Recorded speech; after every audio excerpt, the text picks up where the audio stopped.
Hello, good morning, good afternoon, whoever you're joining me, and today I'm doing Talmud Babi Arikhin, Masechet Arikhin, Tractate Arikhin, and I'm going to read the introduction because it's the start of this tractate. Unlike most of the order of Kedoshim, which deals with offerings that are sacrificed on the altar, Tractate Arikhin focuses on vows that take the sake of heaven, vows for donations intended for temple maintenance. The halacha of these vows are based on Leviticus chapter 27, which uses the term erech in this connection, and the term appears in 2 Kings 12:5 as well. A person might be motivated to vow by a moment of crisis or salvation. In such circumstances, he vows as a sign of gratitude for the fact that he or someone dear to him was saved. Alternatively, he might feel the desire to donate the value of his life as a form of atonement. This evaluation can take various forms. Some types of evaluation can be quantified, e.g. the market value of a certain person as a slave, but most valuations are not quantifiable in monetary terms. Only one certainly cannot place a price on human life. Nevertheless, the Torah established fixed amounts for such valuation according to the age and sex of a person who was evaluated in Leviticus 27, 1-7, with the age range being 1 month to 5 years old, 5 years to 20, 20 to 60, and over 60. Such values are referred as vows of valuation, or simply as valuations. The fifth part of the tractate explores the precise definitions of the principles and details of this halacha. While discussing vows of valuation, the Gemara also addresses the broader topic of consecrated property in general, and clarifies how these obligations are evaluated and how they are collected in practice. The halacha pertaining to items after they are consecrated are elucidated in Tractate Me'ilah. The fixed valuations do not apply in cases where a person takes a standard vow. For example, if one said, "It is incumbent upon me to pay the assessment of so-and-so," he must pay the present market value to the temple treasury. The same is true if one is obligated to pay an amount equivalent to his weight or the weight of another. The sages refer to these as vows of assessment or simply assessments. These types of vows are not limited to the monetary value of human beings. A person may obligate himself to pay the value of an animal or any other item. The tractate discusses how the amount of these vows are calculated. A central focus in this tractate is the relationship between valuation and assessments, and the Gemara must determine what the two concepts have in common and where they differ. These differences are largely due to the following basic distinction. Whereas assessments are determined by the actual worth of the person or item that the individual specified, valuations are a function of a system of categories defined by the Torah. Therefore, assessments depend on the intent of the person who took the vow and the actual value of a personal item whose worth he undertook to pay. By contrast, valuations are determined entirely by the Torah's definitions, regardless of the actual monetary value of the object of his vow. For example, the assessment of a newborn is effective, whereas a person who evaluated a newborn is exempt. The reason is that the newborn is not included in any other category of valuation, and therefore evaluating a newborn is devoid of meaning. Likewise, one can assess his hand but not evaluate it. Conversely, one who is afflicted with boils can be evaluated as he fits into an age and sex category defined in the Torah, but he cannot be assessed as he has no monetary value. Another aspect of this distinction is the pertinent time frame for the obligation in each case. With regard to assessments, the decisive moment is the evaluation of a person's monetary value. Therefore, if the one whose value was the object of a vow died before he could be evaluated, the person who took the vow is exempt. By contrast, in the case of valuation, the obligation exists from the time of the vow, even if the individual who is evaluated subsequently dies. Another distinction between assessment and valuation is halacha of payment based on affordability. Normally, one who takes a vow that obligates him monetarily to the temple treasury must pay the full amount to which he committed himself. Not even the priest, who is the treasurer of the temple treasury, has the authority to provide the one who vowed with any dispensation, as this is an obligation to God. By contrast, the Torah stipulates that in cases of valuations, if the person who took the vow cannot afford the standard valuation, the priest sets an alternative valuation in accordance with his means. This is a function of the fact that the obligation is determined by an amount fixed by the Torah, and the valuation of the priest is considered part of this determination.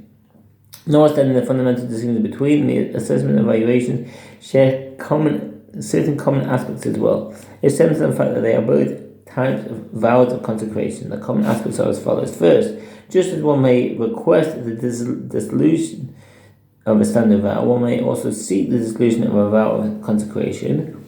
whether of assessment or valuation. Second, in both cases, the priest, as a representative of the temple treasury, is the one authorized to evaluate the obligation. Third, both in terms of deciding the financial status of a person who took the vow of valuation and for establishing the value of the item being assessed, determination is based solely on the current location and time. Consequently, the court does not take into account the possibility that the item might be worth more elsewhere, or that the person who took the vow of valuation could become more prosperous. Another detail, the two types of vow share is the halacha that the vow is assessed by the significance of the body part that was mentioned. In other words, if one vowed to consecrate the valuation or assessment of a vital organ, he must pay the valuation or assessment of the entire person or animal. His tractate also treats the collection of an obligation that a person vowed, and it was often necessary that for the temple treasury to collect payment from the person who took the vow. If he did not have the money to pay, collect from his property, the sage derived from the verses that when one property is collected, he is to be left with minimal necessities, including specific tools required to earn his livelihood. Occasionally, when the temple treasury attempted to collect the person's property, whether in his lifetime or posthumously, there would be a prior lien on the property due to the debt or marriage contract. In such cases, concern might arise of possible collusions against the temple treasury and other potential mishaps, such as observers mistakenly concluding that consecrated property can be removed from the ownership of the temple treasury without redemption. The sages instituted various decrees to address these complications. The tractate also analyzes dedications, which are a special type of consideration. Normally, property that is consecrated is meant to be redeemed, typically by the person who consecrated the property. This is because the temple treasury has no use for the property itself. By contrast, a dedication is fundamentally the act of rendering an item stringently forbidden by removing it entirely from the realm of non-sacred property. The Torah distinguishes between property dedicated for the sake of heaven and property dedicated for the sake of priests. The Mishnah clarifies, in terms of vows of consecration for the sake of heaven, there is no distinction between a formulation of ordinary consecration and one of dedication. In both instances, the property is subject to redemption. By contrast, property dedicated to the priest is not subject to redemption and is lost forever and will lost its original owner. The sages taught, based on the verses, that one may not dedicate all of his property, but must leave over a portion of each category of his property for himself. Accordingly, they state that one certainly should not give away all of his property to charity. One's property is a gift from God, and he should not leave himself dependent on others. The second half of the tractate deals with a unique form of consecration of an ancestral field, i.e. one's family inheritance in Eretz Yisrael. One may redeem his ancestral field at any point until the Jubilee year. If he did not redeem before the Jubilee year, the field is turned over to the priest and is permanently lost to the original owner. Here, as in the case of valuation, the cost of redeeming the field is fixed by the Torah and does not depend on its actual value, but it is also possible to consecrate a purchased field. This tractate clarifies the distinction between these two types of consecration and the method of their redemption. Apropos the discussion of consecrating field, the tractate also considers the sale of fields and houses in Eretz Yisrael. The common denominator between these cases is that they both apply when the halachot of the Jubilee are in effect, i.e. when all the Jewish people dwell in their inheritance. These halachot refer to the general aim of discouraging people from selling their ancestral inheritance in Eretz Yisrael, and for this reason, the owner may redeem the property. Nevertheless, there are some limitations in order to allow for the realistic sale of land. Despite these shared aspects of sale and of consecration, there is an important distinction between them. If one sells his land and does not redeem it, it nevertheless returns to him in the Jubilee year. Conversely, if he consecrates it and does not redeem by the Jubilee year, he loses it permanently and it becomes the property of the priest. The transfer of land to the priest in the Jubilee year is one of the gifts to which members of the priesthood are entitled, as they receive their portion from the table of God and did not have their own inheritance in Eretz Yisrael. The Torah grants a further benefit to the priests and the Levites, in that they may sell property, consecrate it, and redeem it from the buyer or the temple treasury at any time. These are the main issues discussed in the Arakhin. On top of the reviewed tangentially, some of which relate to the law of consecrating and redeeming property. Additional statements are cited due to the linguistic or conceptual similarity between them and the Mishnah that establishes halachot of valuations. This tractate consists of 9 chapters. Chapter 1 examines the definition of who can evaluate and who is subject to evaluation. Chapter 2 begins with the topic of evaluation. It continues with a series of sundry topics that are treated with the formulation not less than and not more than. Chapter includes the basic with the halacha of song in the temple service. Chapter 3 enumerates various matters for which the Torah provides a certain amount regards of stingy or leniency. Chapter 4 details halacha evaluations, particularly the issue of determination based on affordability. Chapter 5 considers the value of consecration and the method of the collection of these obligations. Chapter 6 explicates the method of evaluation, collecting land as payment of vows of consecration. Chapter 7 focuses on the consecration of ancestral land and its redemption. Chapter 8 addresses the redemption of consecrated field during the period when the Jubilee year is not in effect. It discusses the halachot of dedication. Finally, Chapter 9 determines the halachot that governs sale of ancestral fields, of houses of walled cities, and of houses of unwalled courtyards. So now an introduction to the first perek, the first chapter, and it's a direct quote from Leviticus 27, 1-8. And the Lord spoke to Moses, saying, Say to the children of Israel, and say to them, when a man shall clearly utter a vow of your evaluation of persons to the Lord, according to your evaluation, then your evaluation shall be for the male from 20 years old to 60 years old. The evaluation shall be 50 shekels of silver, after the shekel of the sanctuary. And if it is a female, then evaluation shall be 30 shekels. And if it is from 5 years old to 20 years old, then evaluation shall be for the male 20 shekels, and for the female 10 shekels. And if it is from a month old to 5 years old, then evaluation shall be for the male 5 shekels of silver, and for your female evaluation shall be 3 shekels of silver. And it shall be from 60 years old and over. If it is a male, then evaluation shall be 15 shekels, and for the female 10 shekels. But if he is too poor for evaluation, then he shall be set before the priest, and the priest shall evaluate him according to the means of he that vowed shall the priest evaluate him. This chapter primarily discusses the parameters of the halacha evaluation, including who can evaluate and who can be evaluated. The Torah sets standardized sums for the evaluated based on age and sex. This raises the question of how this system of evaluation relates to other types of vows, which are defined by the one who utters them. Does this system of evaluation replace such personally defined vows, or does it supplement them? If both types of vows are valid options, what are the differences between them? The first matter that requires clarification is who is able to evaluate. When the Torah refers to a person evaluating, is this limited by age or sex? Furthermore, is this form of vow limited to Jews, to whom the section is apparently addressed? Similarly, questions arise with regard to the object of the evaluation. Is there a distinction between different peoples fall into the same age range?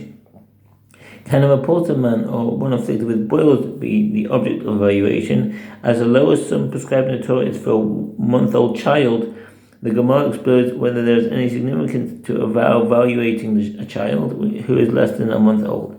It also addresses the halacha when one vows to donate the assessment rather than the evaluation of such a child. In the Pasha outlining evaluation, the Torah uses the term persons, which indicates that only people who are alive are subject to evaluation. It is then necessary to examine the halacha, therefore necessary to examine the halacha with regard to one who is moribund. In the course of discussing these issues, other questions of broader significance are clarified as well.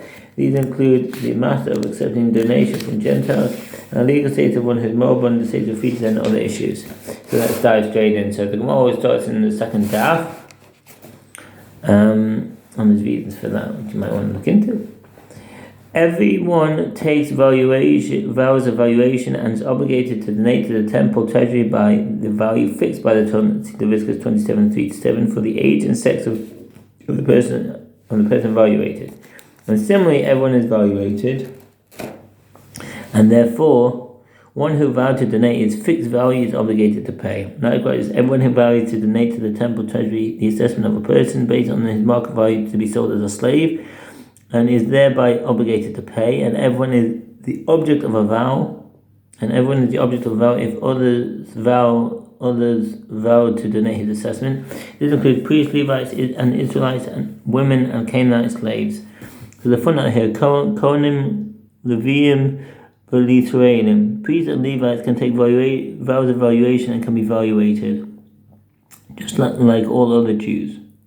That's in Rambam Seif Hafla, Hilchat Arakhin Rachamim 1:15. Bavodim, Canaanite slaves, can take the vow of valuation, can be evaluated like all of the Jews. That's in Rambam Sefer Aflah, Hilchot Arakhin Introduction 1:7. A tumtum whose sexual organs are concealed, and a hermaphrodite, androgynous. So how do they define this? A tumtum and a hermaphrodite have the same status in the sense that with regard to both of them, it is uncertain whether they are male or female. A tumtum has no visible external sexual organs, and for this reason he appears similar to a woman, yet he has none of the secondary sexual characteristics of a woman. Sometimes this is due to the testicles having remained in the abdominal cavity, or some other kind of developmental delay, so it may be discovered that he is a male when his male sexual organs emerge. This case is referred to in the Talmud as a tumtum who was torn open and found to be male. A hermaphrodite is one who has both male and female sexual organs. Usually one of them is vestigial. From the Greek, androgynous, in English, androgynous, and refers to one who has both male and female sexual organs. We said that in the other footnote. Tumtum and hermaphrodite are not evaluated. As the Torah specifies valuations only for definite male and definite female, as stated in the Bride to 4b. Therefore, if a tumtum or hermaphrodite obligates himself in his own valuation, or someone else vowed to pay his valuation, neither of them are required to pay anything. That's in the Rambam Sefer Aflah, Hilchot Arakhin 1:5. Vow and are the object of a vow and take vows of valuation, but they are not valuated. Consequently, if one says with regard to a tumtum, the valuation of so-and-so is coming upon me to donate to the temple treasury, he is not obligated to pay anything. There's only a definite male or a definite female valuator, a deaf mute and an imbecile and a minor. A cheresh, a shoter, a katan. The members of these three categories are frequently grouped together due to the presumed limited mental competence or inability to act responsibly, or both. They are not obligated to perform mitzvot, nor are they held responsible for any damage they cause. They also have legal capacity to act as agents. Although the three are often mentioned together, there are many differences between them in terms of halacha.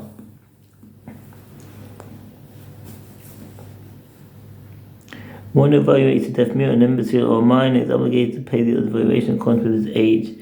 Sefer Aflah, Hilchot Arakhin Introduction 1:3-6 are the object of a vow and are evaluated, but neither vow to donate the assessment of person nor take a vow of valuation because they lack the presumed mental competence to make a commitment. The Gemara asks, what is added by the Mishnah statement, everyone household takes a vow of valuation, when a principle stated in the Mishnah is said to include a particular case that it does not mention explicitly in the halacha? Which case is included in the board statement here? The Gemara answers, the Mishnah teaches it to add a discriminating minor on the brink of adulthood. Mufla samach leish. What's that? The sages distinguish between two stages of maturity in this regard. See Niddah 45b. The first stage is the year before we reach majority, which in the case of a boy is between the ages of 12 and 13, and in the case of a girl, between the ages of 11 and 12. During that period, if he is able to articulate a hafli, that his vow is for the sake of God, his vows are valid. The second stage is when he has reached the age of majority, i.e. a boy from the age of 13 and a girl from the age of 12, but has yet to produce physical signs of puberty. At this point, the vows are valid even if they are unable to articulate that their vow is for the sake of God. The term mufla, samach leish, is referring to one who took a vow hifli when he was on the brink of adulthood. There was a dispute among the Amoraim about whether the vows of a discriminating minor on the brink of adulthood are affected by Torah or by will or not. In the 46b, there are also divergent opinions among early commentaries as to whether this term and the associated discussion refers only to the second stage of the Rambam and the first stage versus Rashi.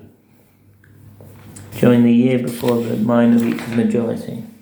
The Gemara similarly asks, what is added by the statement and everyone is evaluated? The Gemara answers, the Mishnah serves to add a repulsive man and one afflicted with boils who has no market value.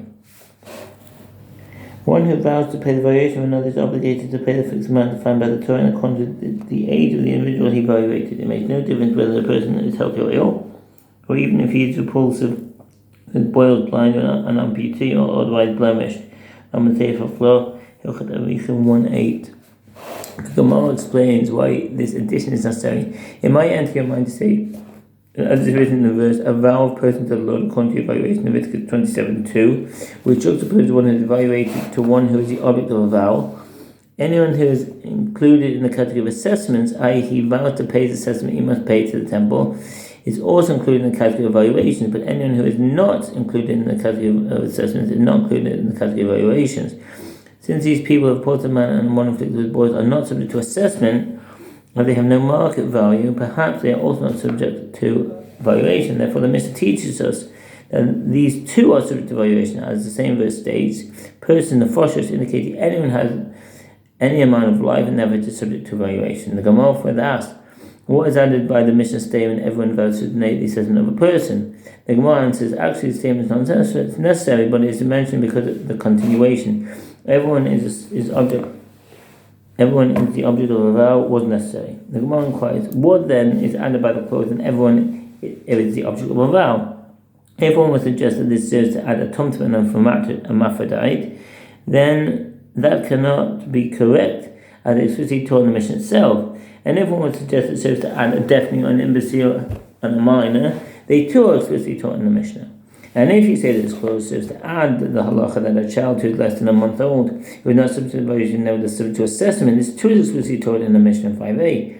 And if one were to say that that serves to add a Gentile, this is also explicitly taught in the Mishnah 5b. The Gemara answers, actually the phrase, and everyone is the subject of a vow, is mentioned in the Mishnah in order to add a child who is less than a month old.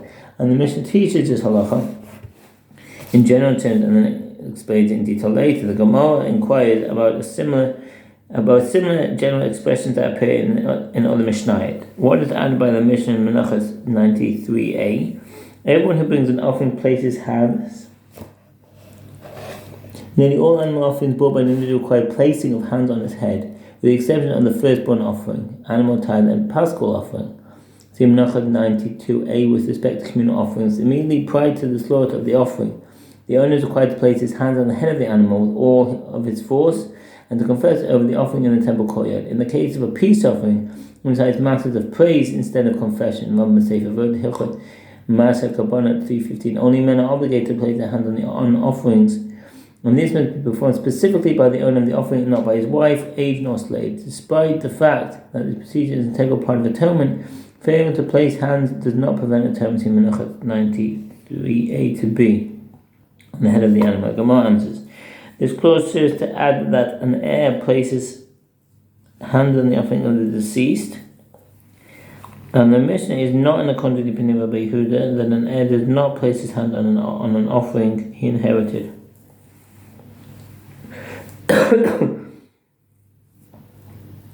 Gemara asks, and what is added by the owner of the Mishnah? 2a, everyone substitutes. If one said that a non-sacred animal should substitute for a consecrated animal, he transgressed the prohibition. Nevertheless, the substitution is effective. And the second animal also becomes sanctified. The sanctity of the first, Leviticus 27:10. The declaration effective only if the substitution is performed by the owner of the sacrifice, not by anyone else. Deuteronomy 9a. A non-sacred animal for a consecrated animal. The Gemara answers, here too the Mishnah serves to add that an heir substitutes a non-sacred animal as far as consecrated animal, and the non-sacred animal also becomes sanctified. And this Mishnah is also not in a contrary opinion of Rabbi Yehuda, who intended that an heir cannot substitute a non-sacred animal for the consecrated animal he inherited. The Gemara cites the source for these two opinions of Rabbi Yehuda. As is taught in the Braita, an heir places hands on his father's offering. If someone died and left a burnt offering or peace offering, his heir brings the offering and places his hands on it. This is in contrary to the opinion of the rabbis in the Braita and the Unatrubed Mishnah in Menachos 92a, Rambam Sefer Voda, Hilchot Maser Kabbalah 3:9. On full offering, and an heir can effect substitution. In a case where someone died and left an offering, and his heir substitutes an animal for the offering that he inherited, substitution is effective. This is in accordance with the opinion of the rabbis in the Braita and in the unattributed Mishnah in Menachos 92a. Sefer Kabbalah Hilchot 2:1-5. When offering inherited from his father, Rabbi Yehuda says, an heir does not place hands and an heir cannot effect substitution. The Gemara asks, what is the reasoning of Rabbi Yehuda?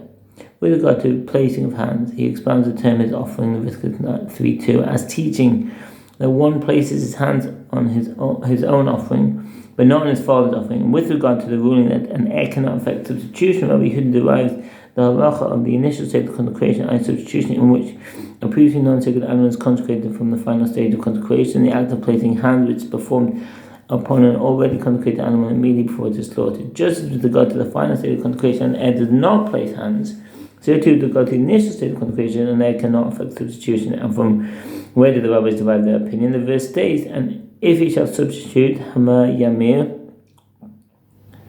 animal for animal, Leviticus 27:10, with a double form of Hama Yamir, serving to include the heir as one capable of effective substitution. And the rabbis derive the final state of consecration, either placing of hands for the initial state of consecration, i.e. substitution.